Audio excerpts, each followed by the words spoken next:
Hi, Keaha friends. This is the midweek devotion for your encouragement and help, so you know you're not alone, for Keaha and friends. I wanted to tell you about a special plant to me called the miracle berry, and I'll show you in a few minutes about the actual plant. I'm looking at my notes that are taped behind the camera, so if you see me looking up, that's what I'm doing. Anyway, the miracle berry. Several years ago, we took a ride out to Hana, which is a long, windy road, if anyone knows, to another part of our island that's more isolated. In fact, right now, the road's closed. You can't even go there to protect the people there. We have friends out there that we really love, and they would have us come and stay out there. And one time, they're tremendous gardeners because it's basically like a jungle back out there. And so my friend came and said, "Hey, Shelly, have you ever had one of these?" And she gives me this little red berry, mostly nut, not a whole lot of berry to it. And I was like, "No, what is it?" She goes, "It's called a miracle berry." So I popped. She goes, "Oh, here's what we're gonna do: pop it in your mouth, and then try to eat that lemon. Try to eat, and then we'll try to have you eat that onion, and see what you think." And I was like, "Well, this is interesting." So I popped it in my mouth and I sucked on it for a while. And then she said, "Okay, now eat the lemon." And I was like, "I don't like lemon. I like lemon in my iced tea, but I don't want to suck on a piece of lemon."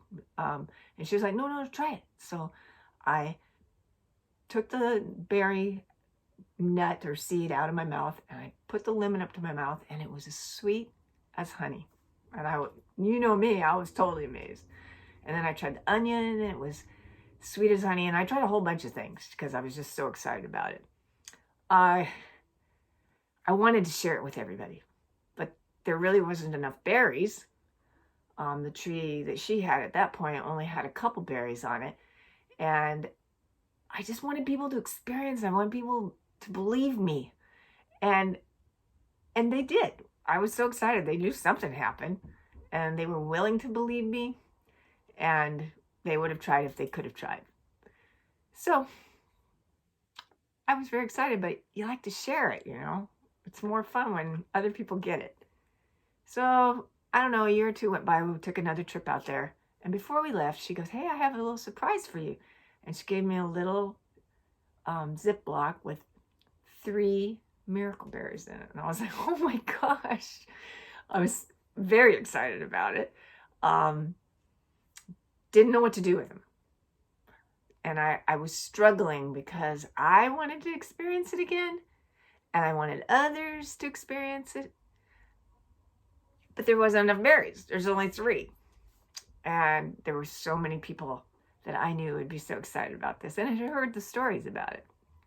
So we took the long drive home, and I had them in my little Ziploc, and I didn't know what to do with them, but I wanted to try one for myself. So I kind of rationalized in my mind, well, I'll have one person, I will try one, and then I'll figure out what to do with the other 2. So I went ahead and did it, and totally loved it again. I was just like, "Oh my gosh, it's still true. It's still real." So then I just started the struggle with 2 more berries. What am I going to do? Can I split them? Like I said, there's not much to it. Can I split it up and have 4 people try it? And I struggled with it, and I waited, and and I ended up waiting too long. They started to shrivel up. And when I finally figured it out who the people were, and I can't remember right now, it had actually lost its potency. And they were slightly impressed, kind of, sorta, not really. And I was almost embarrassed about talking it up, giving it so much hype. And I was embarrassed that I waited so long. It really was an inner struggle for me who to share it with. So I spent a lot of time thinking about it over the years.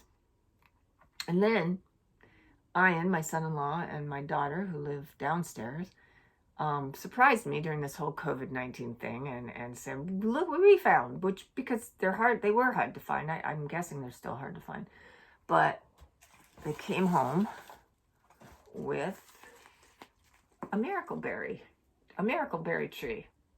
You know, I don't know, probably has another name to it too, but one red berry on it. One red berry. Oh no, Shelly's got to struggle again. Okay, I'll get back to that.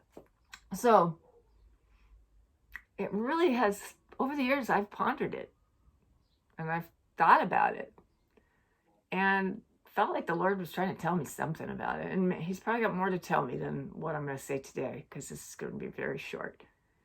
But there is another miracle that's more miraculous than this. And I know some of you are already going, I know what she's going to say, because you know me. And you're absolutely right.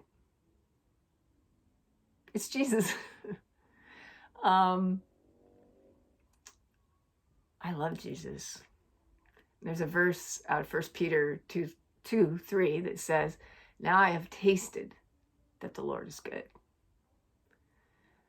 I want to be as excited about sharing Jesus, the true miracle, as I am this miracle berry tree, the miracle berry on that tree. I want to struggle over who I will tell next and not wait till that opportunity is all dried and shriveled up and not very potent. I don't want to wait too long, especially when the Holy Spirit prompts me, tell someone about Jesus, because he's sweet as honey.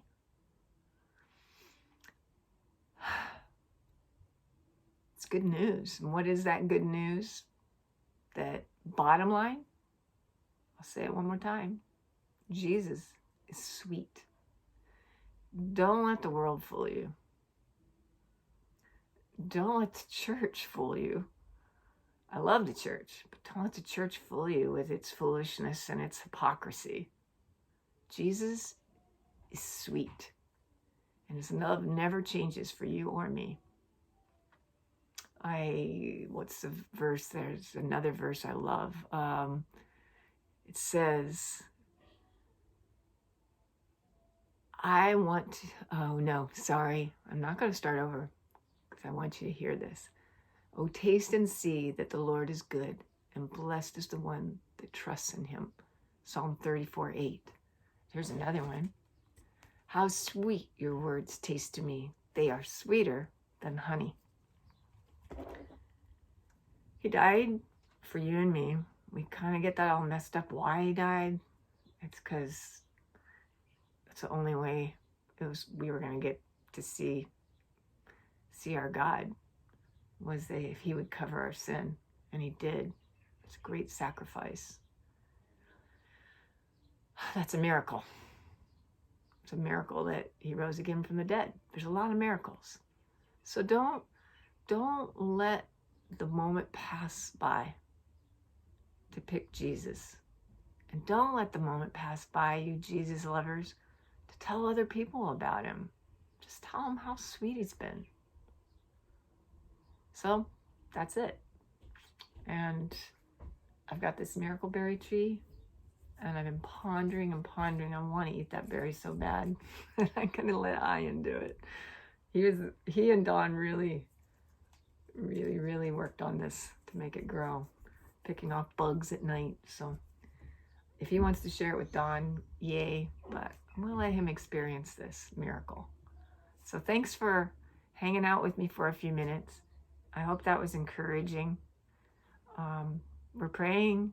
We say it every time. We're just praying for you guys. We really do miss the ones we haven't seen, and miss the old days, but see that some really cool things happening that in our lives as a result of the things we're going through, the things we have to think about now.